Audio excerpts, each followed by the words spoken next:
વડોદરામાં સોકડા સ્વામિનારાયણ સંપ્રદાયનો વિવાદ હવે માર્ગ પર સુધી પહોંચ્યો છે। વિવાદ હવે માર્ગ પર પહોંચતા પ્રબોધ પરિવાર તરફથી ન્યાય માટે મૌન રેલીનું આયોજન કરવામાં આવ્યું। હજારોની સંખ્યામાં હરિભક્તો મૌન રેલીમાં જોડાયા। હરિપ્રસાદ સ્વામીના બ્રહ્મલીન બાદ સોકડા સંપ્રદાય બે ભાગમાં વહેંચાયો હતો। પ્રેમ સ્વરૂપ સ્વામીનું ગ્રુપ સોકડા તો પ્રબોધ સ્વામી ગ્રુપ બાકરોલમાં સ્થાયી થયું।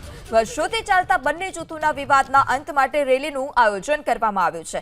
પ્રબોધ સ્વામી જૂથના ગુરુ प्रसाद स्वामी सुचेतन स्वामी सहितना लोको रेलीमां जोड़ाया हता तो सांसद हेमांग जोशी विधानसभाना दंडक बालकृष्ण शुक्ल पण रेलीमां जोड़ाया। शहर भाजप प्रमुख डॉक्टर जयप्रकाश सोनी सहितना आगेवानो पण आ मौन रेलीमां जोड़ाया हता।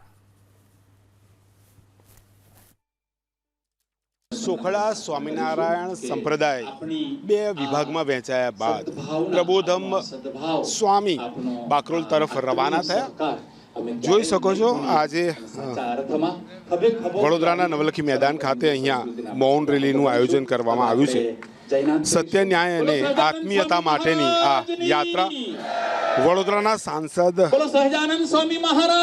ડોક્ટર હેમાંગ જોશી, વિધાનસભાના દંડક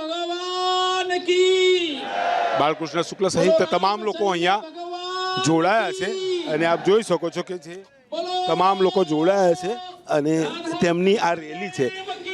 રેલી અહીંયા ન્યાયિક રેલીની તેમની આ માંગ છે। અનેક વિવાદો થયા। વાત કરીએ તો હરિપ્રસાદ સ્વામી બ્રહ્મલીન થયા બાદ હરિપ્રબોધન સ્વામી અને પ્રેમ સ્વરૂપ સ્વામી બે ભાગમાં વહેંચાયા। ખૂબ જ મોટી સંખ્યામાં જોઈ શકો છો વડોદરા શહેરનું આ નવલખી મેદાન અને અહીંયા તેના ન્યાય માટે મોટી સંખ્યામાં તમામ લોકો અહીંયા એકત્ર થયા છે। ત્યારે વાત કરવાની કોશિશ કરીશું। રેલીનું પ્રસ્થાન કરાવવામાં આવ્યું છે। વડોદરા શહેરના રાજમાર્ગો પર આ રેલી પહોંચશે ત્યારે સાંસદ ડોક્ટર હેમાંગ જોશી સાથે પણ વાત કરીએ। ન્યાયિક અને મૌન રેલી તમે પણ પહોંચ્યા છો, શું કહેશો, શું ઉદ્દેશ છે?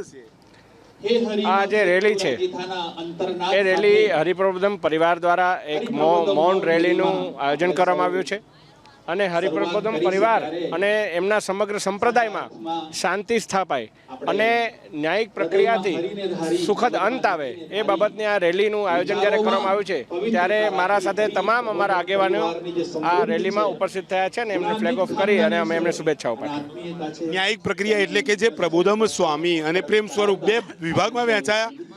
બાકરોલ પહોંચવું પડ્યું। અહીંયા સોખડા પ્રેમ સ્વરૂપ સ્વામીનું ગ્રુપ, પ્રબોધમનું બાકરોલમાં ગ્રુપ।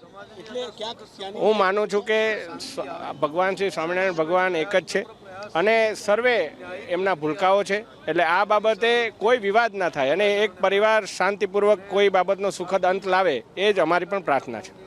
સુખદ અંત લાવે તેવી માંગ સાથે જે રાજકારણીઓ છે તે પણ જોડાયા છે। ખૂબ મોટી સંખ્યામાં અહીંયા જે રેલીનું અહીંયાથી પ્રસ્થાન કરાવવામાં આવ્યું છે ત્યારે વડોદરાની અંદર વાત કરીએ તો વડોદરાના સોખડા ખાતે સ્વામિનારાયણ સંપ્રદાય બે વિભાગમાં વહેંચાયા બાદ હજુ પણ ન્યાયિક માંગ અને તેને લઈને મૌન રેલીનું આયોજન જોઈ શકો છો। ખૂબ જ મોટી સંખ્યામાં હજારોની સંખ્યામાં અહીંયા શ્રદ્ધાળુઓ જોડાયા છે ત્યારે હરિપ્રસાદ સ્વામીના નિધન બાદ સોખડા સ્વામિનારાયણ સંપ્રદાય બે વિભાગમાં વહેંચાયું। પ્રેમ સ્વરૂપ સ્વામી તો સાથે પ્રબોધમ સ્વામીનું ગ્રુપ બાકરોલ ખાતે પહોંચ્યું તો સાથે પ્રેમ સ્વરૂપ સ્વામીનું ગ્રુપ હજુ પણ સોખડામાં છે ત્યારે ન્યાયિક પ્રક્રિયા પરંતુ વડોદરાની અંદર મૌન રેલી દ્વારા માંગ કરવામાં આવી છે। હજારો શ્રદ્ધાળુઓ, સ્વામીઓ અને રાજકારણીઓ પણ મૌન રેલીની અંદર જોડાયા છે।